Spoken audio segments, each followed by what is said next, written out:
ఉన్నాడు కానీ తనకేమీ అర్థం కావట్లేదు.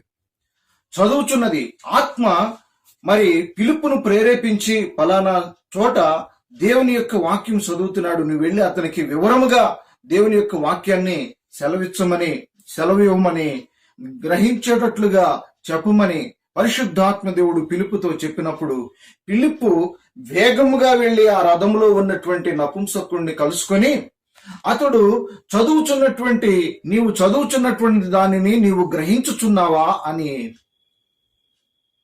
పిలుపు నపుంసకుడిని అడిగాడు. అయితే నాకు దానిని గురించి తెలియపరిచేటువంటి వారు లేనప్పుడు నేను ఎలాగునా గ్రహిస్తాను అని నపుంసకుడు చెప్పాడు. చూసారా, అంటే అక్కడ అక్షరార్థమైనటువంటి అర్థాన్ని మాత్రమే గ్రహిస్తున్నాడు. అక్కడ పిలుపు చదువుతున్నటువంటి మాట ఏంటి? ఆయన గొర్రెవలే వదకు తేబడిను, బొచ్చు కత్తిరించు అని